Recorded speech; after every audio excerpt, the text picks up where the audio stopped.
Good morning, good afternoon, good evening, good night, whenever you may be listening. Welcome to the Newsmax Daily for Thursday, April 17th, 2025, the 107th day of the year, the 16th Thursday of the year, Holy Thursday for Christians around the world, also known as Maundy Thursday, commemorating the Last Supper of Jesus Christ with the apostles ahead of his crucifixion, and it's the final day of Lent. God's help, we can overcome every challenge, triumph over every evil, and restore the spirit of faith in the United States for generations to come.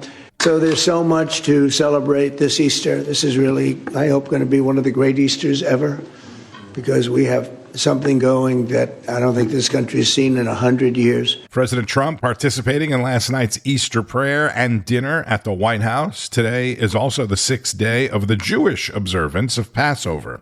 This is White House Faith Director Jenny Korn on Newsmax. Talk to us about the importance of having this faith office, what you've seen so far, and the support by the president to establish this for Christianity. Yes, President Trump has elevated faith to the highest level, first time ever, a historic White House faith office in the West Wing. And people should know that President Trump, when he was a child, this started early. Faith was an important part of his life, going to Sunday school. One of the most cherished books to him is the Bible that his mother gave him. And then through his adulthood, when he was watching Christian television on a regular basis and reached out to Pastor Paula White and said, "You've got the it factor." And she said, "Sir, that's what they call the anointing. That led to a 24-year relationship, which brought us to today. She pitched to him that we should have this White House Faith Office, which of course it was already in his heart. He had the White House Faith and Opportunity Initiative in the last administration. So this is an elevation of that, and we have so many things that we are working on. Religious freedom being at the forefront. We talk to people all over the world who are saying to us that America needs to be that beacon of freedom. And we know that some of those freedoms are being chipped away for far too long. The government has been interfered with religion and faith, and we are saying that people of faith have a voice in their government. Yeah. And I know potentially Americans who were looking for a change from the previous administration, and by that I mean the Biden administration, who coincidentally recognized Transgender Day of Visibility on Easter Sunday last year. Which, I mean, come on, could you not have put that aside? Just think about that. I know. Right. It's just think about that. And I've worked here before. I worked in the 45 administration, very proud of that, and so grateful to be back here in 47 administration. We know that presidents have the priority and prerogative to issue proclamations or not issue proclamations, and they did not have to issue that on Easter Sunday. That to us was a thumb in the eye of Christians celebrating Easter all over, not just this country, but around the world. And so we wanted to make sure that, the president wanted to make sure that we observed this holiday with the observance it deserves. Right, the death and resurrection of Jesus Christ, and keeping the focus on that alone on Easter, nothing else. Jenny Korn joining us from the White House is observing it, yes, observing Easter like the rest of America observes Easter. White House, welcome back. Sean Kreisman and Emma Reckenberg, a national report with White House Faith Director Jenny Korn. It's hard to believe that it has been a year already since the Biden administration released that trans video to the world on the holiest day of the year.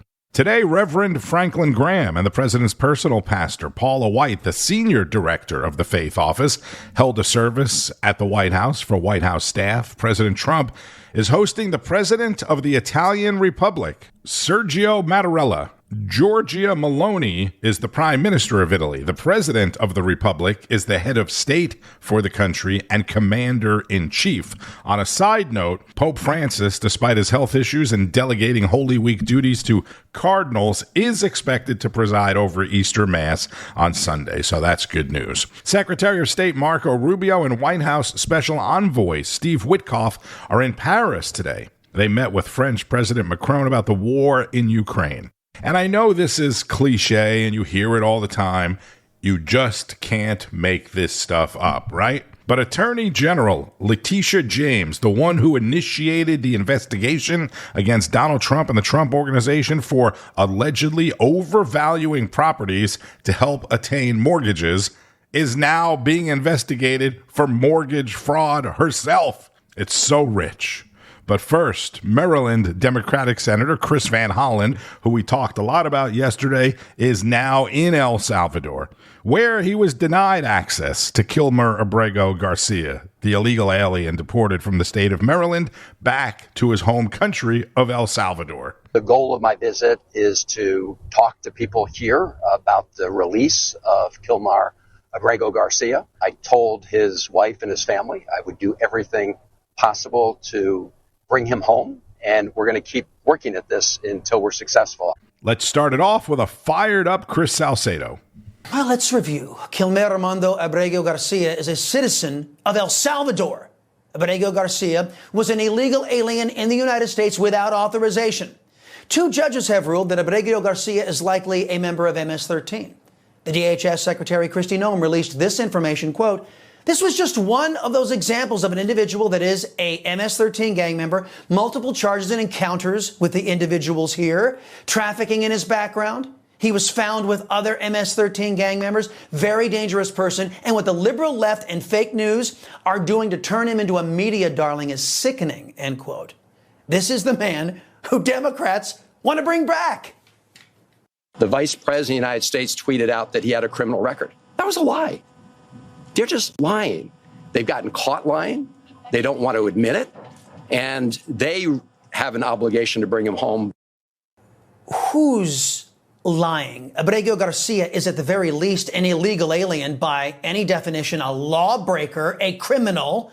Let's forget the human trafficking. Let's forget the MS-13 gang affiliation. Let's forget about the crimes the El Salvadoran government is holding him on. Van Holland says, bring him home? He is home, Senator. He's a citizen of El Salvador. That is his home. The U.S. is not or should not be home to illegal aliens. Oh, and about his conduct while he was here as an uninvited guest in my country. According to court documents, a protective order was issued for Jennifer Vasquez. The protective order was to keep Kilmar Abrego Garcia from his significant other. The case listed domestic abuse as the cause for the order. We have not determined if a trial had been set to address the accusations of domestic abuse. Democrats want criminal, illegal alien terrorist gang members in your country. What do you, as Americans, want? And don't you find it strange when one of the Democrats' illegal alien darlings who Democrats allowed to break into our country rapes and murders an American, Democrats couldn't care less? How many Democrats have you seen celebrating an illegal alien killer being brought to justice for killing one of our people? Do Democrats, move heaven and earth to help Americans? No, only illegal alien criminals are top of their list. I care. The America First coalition cares. But leftists and their fake GOP enablers, they don't. Chris Salcedo is the host of the Chris Salcedo Show afternoons at 4 o'clock Eastern on Newsmax. What we didn't know yesterday morning was that the mother of Rachel Morin, the Maryland mother, raped and murdered by an illegal alien from El Salvador, was going to be a guest at the White House and speak at the White House press briefing. This person took my daughter so violently and so gruesomely and so graphically that they sealed the pictures because I don't want my granddaughters to see these pictures. These are the kind of criminals President Trump wants to remove from our country. These are the kind of criminals that we need to remove from our country. We are American citizens. Why should we allow people like this, violent criminals that have no conscience at all, to murder our mothers, our sisters, our daughters? I don't understand why there's even any kind of problem with this.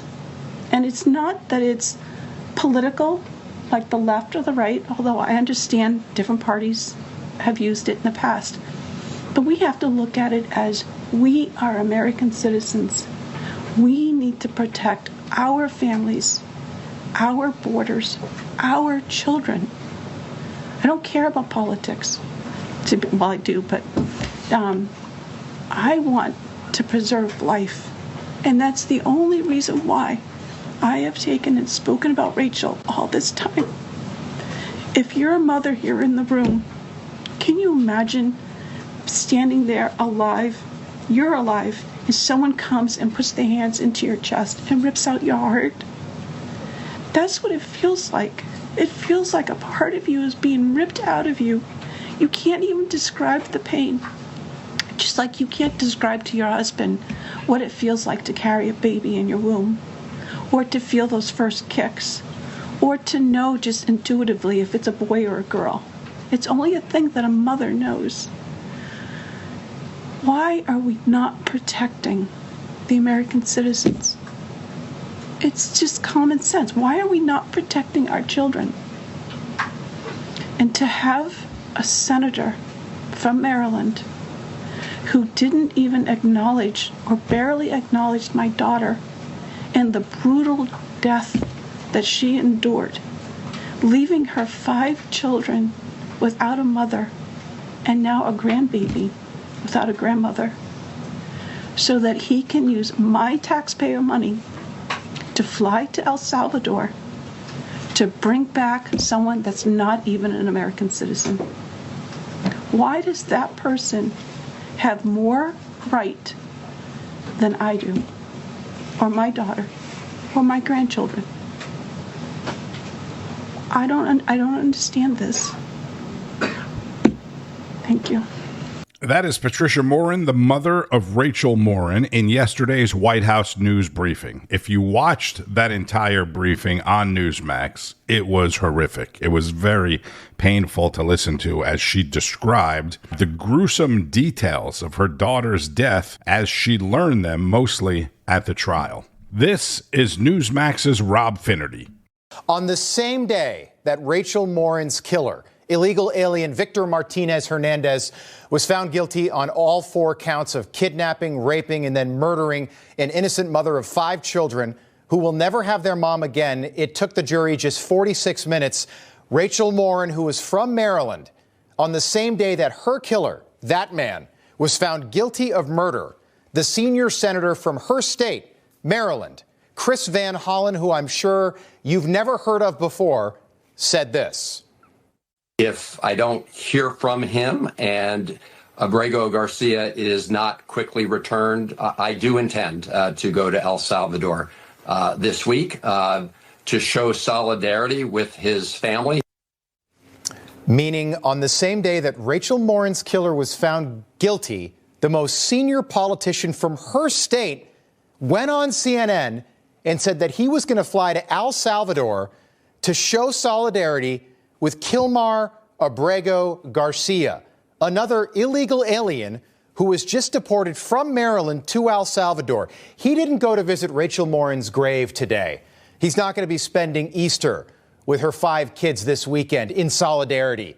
He's not going to be with her kids who are going to be orphans forever. She's got an 8-year-old little boy who's going to be an orphan forever. Instead, he boarded a plane and flew to Central America to beg for the return of an illegal alien gang member. If that doesn't upset you, I don't know what is, but that is your Democratic Party today. And it's not just Democrats in Washington.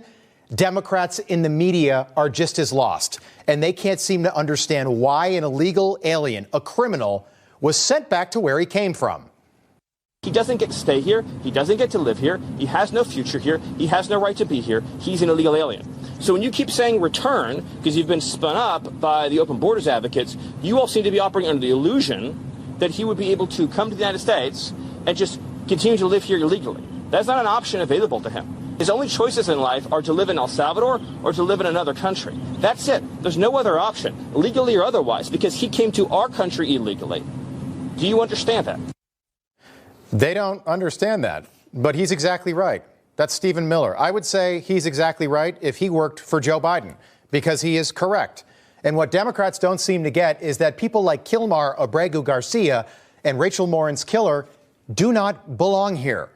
Kilmar Abrego Garcia was here illegally, meaning that he can be deported anytime for whatever reason back to where he came from. America is not his country. I don't care how long he's been here. I don't care if he's been here for 50 years. This is not your country. Kilmar is not a U.S. citizen. It's as simple as that legally. That's not emotional. That's legal. Chris Van Holland, who I'd never heard of because he doesn't do anything in the Senate, except for go to El Salvador, by the way. He actually went through with it today. He never once reached out to the family of Rachel Morin, even when this was all going on. And Maryland's a small state. Instead, he boarded a flight today to El Salvador to bring an illegal alien criminal gang member back to the United States. The goal of this mission is to let the Trump administration, to let the government of El Salvador know that we are going to keep fighting to bring Abrego Garcia home until he returns to his family. I hope to meet with representatives of the government. I hope to have the chance to actually see Kilmar and see what his condition is. But we are going to keep fighting because this is a miscarriage of justice. What bullies do is they begin by picking on the most vulnerable.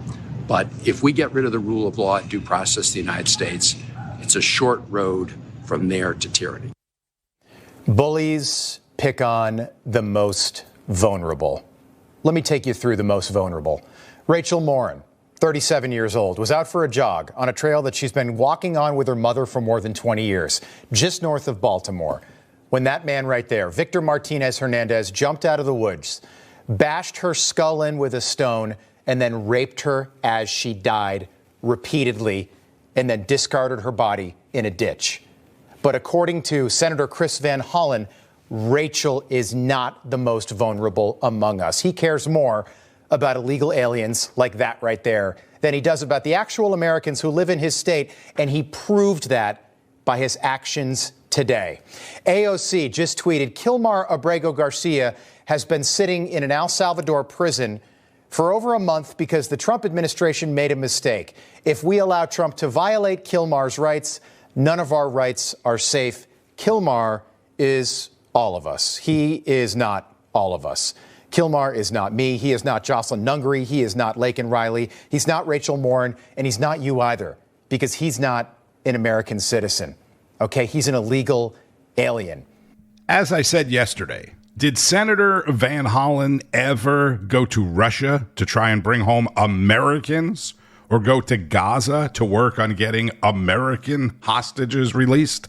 It's a big anti-Trump charade. He even said this is to let the Trump administration know we're going to keep fighting. Keep fighting for illegals? For criminals? Oh, but Tony, you're missing the whole point. He was deported unjustly. This is a fight for justice. The term illegal alien has the word illegal right in it. Once you come here illegally, you have broken the law. I've talked about this before. Breaking the law makes you a criminal, even if you didn't belong to a violent gang. Let's shift back to the sanctuary city of New York City and New York Attorney General Letitia James, the focus of Rob Schmitt Tonight. New York Attorney General Letitia James' entire world is crashing down around her as we speak, and it is something to see. On Tuesday, the Department of Justice received a criminal referral from the U.S. Federal Housing Finance Agency against Tish James. This allegation is one of the most ironic that we have ever heard. Tish James, who spent the last few years alleging Donald Trump's business was messing with asset valuations to get lower interest rates, has allegedly committed fraud to get lower interest rates. Also an array of other likely crimes. Again, this is an unbelievable story tonight. It almost seems too good to be true, but the evidence looks to be rock solid. We're going to talk to the guy that dug it up here in just a couple of minutes, the man that found all of this. The media is now on the hunt for Tish James. She's being stalked. Cameras were outside of her home earlier today. Her piece is now over, and it's so well deserved. It appears New York's Attorney General has lied about her principal residency, lied about rental income, lied about the number of units in a townhouse she owns to gain a lower interest rate. Also indications she flew private on taxpayer dime for campaign events, and claimed that her dad was her husband for special benefits on a mortgage. There are an array of allegations here, and they all seem very, very solid. Again, it's an amazing story. And knowing all of this, and she did know all of this because she's the one that did it, here is how she has sounded for the last couple years when she talks about Donald Trump. Running for Attorney General because I will never be afraid to challenge this illegitimate president when our fundamental rights are at stake. Oh, we're going to definitely sue him. We're going to be a real pain in the ass. He's going to know my name personally. Donald Trump may have authored the art of the deal, but he perfected the art of the steal. And I'm not afraid of Donald Trump. You can come after me, but no enemy, nothing formed against me will perish. I'm not afraid of no president. Donald Trump, we're ready for you. We're coming for you. Trash. This is so good. It is so good. James' response to these allegations coming from her office was not good at all. Attorney General James is focused every single day on protecting New Yorkers, especially as this administration weaponizes the federal government against the rule of law and the Constitution. Yes, they actually wrote this today. She will not be intimidated by bullies, no matter who they are. Read that a few times, laugh to yourself, because it is funny. And that was nowhere near any kind of a denial either. If you actually look at the statement, they don't deny a thing. That might tell you something. Tish James alleged the president and his business committed fraud by engaging in activities done by pretty much every single developer who's ever developed anything. Maximizing valuations when borrowing against assets to secure better interest rates from the bank. Trump's own bank, Deutsche Bank, which he allegedly defrauded, according to Tish James, even testified in his defense in the trial. There was no victim, and yet because we're in New York, which of course is absent an unbiased justice system politically anymore, Trump was mandated to pay nearly $400 million for this nonsense that this woman completely invented. That is Rob Schmitt, and we all remember that story, right? Now, a forensic accountant has uncovered fraud by Miss James on 2 of her properties, and he appeared on Rob Schmitt Tonight last night to break it down. All right, we have a great guest tonight. Sam Antar is a forensic accountant who has a very colorful past we'll dig into here in a bit. He is the man that dug all of this up on Letitia James. He's the source of all this information. Sam, thank you so much for joining us here on the set. Thank you for having me on, sir. You're a New Yorker. You live right down the street, and this is some fantastic work here. I want to start and get into just the specifics first, starting with this Virginia property that she claimed as her primary residence while she was, this is Norfolk, Virginia. This is probably a 5-6 hour drive, claiming it's her primary residence while she's the AG of New York. From your report, you say James signed a specific power of attorney declaring her intent to make 604 Sterling Street in Norfolk, Virginia, her principal residence, a legally binding statement that may have automatically vacated her position as New York Attorney General under Public Officers Law 30, a declaration that came just 45 days before she launched her case, her civil fraud case against Donald Trump. Tell us more about what happened in Virginia here. She purchased a property with a relative. This is in 2023, a few weeks. She closed 2 years on, ago. Yeah. Right. Yeah. She closed on it right before the Trump trial. And in the file documents with the county clerk's office, there was a power of attorney that she gave her cousin or niece to close the mortgage. Yep. And on the power of attorney, she represented that I intend to use this property as my primary residence. Now, there's 2 problems with that. The first problem is she lied on the power of attorney. Would anybody really believe that she was going to move to Virginia in the middle of the Trump trial? Second part is there's Section 6 of the mortgage that states that the borrower, meaning her and her niece, have to occupy the property as their primary residence within 60 days. Not one or the other, both. Wow. She at least never occupied it. Right. That's and what was the motivation to do this? Why lie? Lower interest rates. Lower interest rates. I'd call her a petty thief. A petty thief. This is, this is, when you look at the allegations she made against Trump, is this act worse, better, same? Well, no. Listen, Trump is not a real felon. I'm a real felon. Okay, so so Trump didn't do anything wrong. Yeah. You don't see anything wrong in the case she made against Trump? You think, obviously, the jury here thought that he did something wrong. Well, listen. It seems like what every developer has ever done. You should have listened to the appellate arguments, because the appellate judges seem to be. It seems like they're going to write an opinion that's going to vacate the entire case. Yeah. Boom. Okay. Yeah. It's because it obviously was. We were all astounded by what they charged him for. That penalty was ridiculous. I want to move on here. Let's talk about Brooklyn, New York. This is her actual main residence. She walked out of this house this morning, a townhouse she owns. It's a multifamily home. You discovered James has been claiming that her townhouse is a 4-unit dwelling when it actually has 5 units. Why would she do this? To obtain lower mortgage rates. Again, same motivation. If 1 to 4 units has different underwriting guidelines, and also insurance too, by the way, insurance fraud. Whereas if it's 5 or more units, it's considered a commercial property and also subject to different insurance guidelines. Right. She repeatedly lied because there's a certificate of occupancy that states that it's 5 units. And in New York, that rules. And it's unbelievable that that complaints were filed with the Department of Buildings, and they wrote it off as a minor problem, minor error. So, Attorney General Tish James and some of her family lied and forged documents, and people in New York knew about it, like the Housing Authority, and covered it up, according to forensic accountant Sam Antar.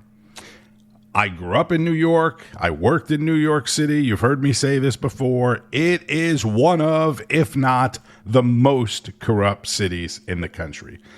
And I always love when Rob talks about New York and he says, right here in New York, because I'm almost positive that Rob, at one point in time, lived in Tampa, Florida. And I know he misses it. But he's in New York, making the big bucks now.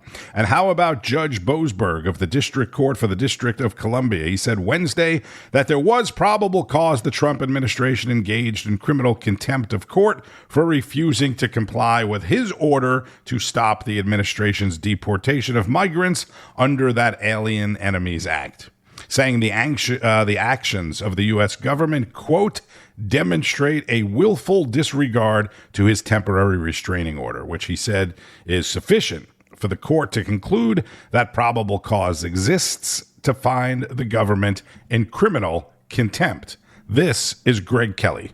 Who's giving the administration a hard time? That Boasberg character is still around. 2 impeachments, a hoax, phony prosecutions, and they haven't let up. This Boasberg character came up with a pretty big, convoluted motion that says, essentially, I think he's making the case that they can throw President Trump in jail because he violated a temporary restraining order or a temporary order that said that guy had to be flown back to America, but the Supreme Court said, no, your order is invalid, but he's still trying to bend over backwards to say, no, it should have happened. He's not to be believed. And actually, this impeachment stuff might be a good remedy. He's totally conflicted. His daughter, what's his situation again? I'm sorry, but this is applicable.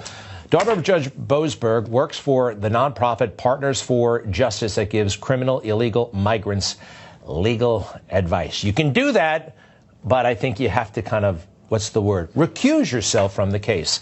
The wife seems to be a pretty hardcore liberal. All right. You can do that, but I think you got to recuse yourself from the case. Greg Kelly reports 9 o'clock Eastern on Newsmax. Check it out tonight, right after Finnerty, which is right after Rob Schmitt Tonight. Okay, so President Trump is hosting the president of the Italian Republic, Italy, at the White House today. Then he is scheduled to sign more executive orders, or at least an executive order. There will be a lot of continued conversation about immigration and Senator Van Holland's trip to El Salvador for sure.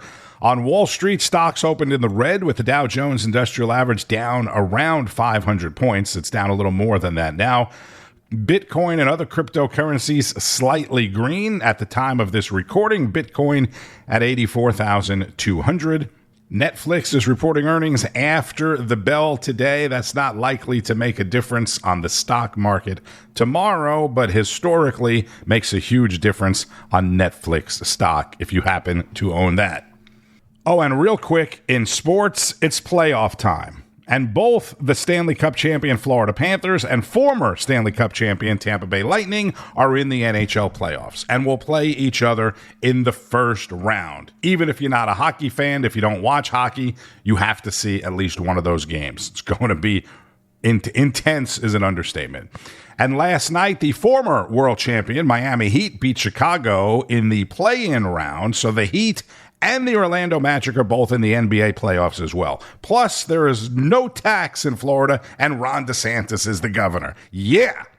All right, keep up with all of the news throughout the day on Newsmax, N2, and at Newsmax.com. Also, make sure you have the Newsmax app on your phone so you can be up to date anywhere, anytime.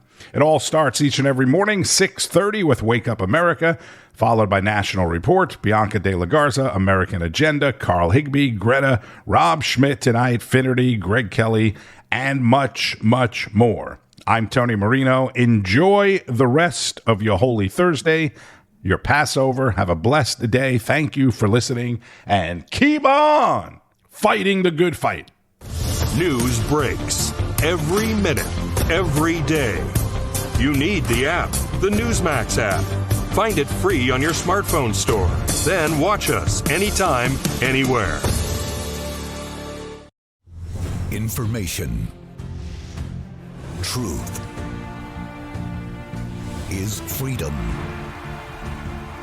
Is Newsmax. It's real news for real people.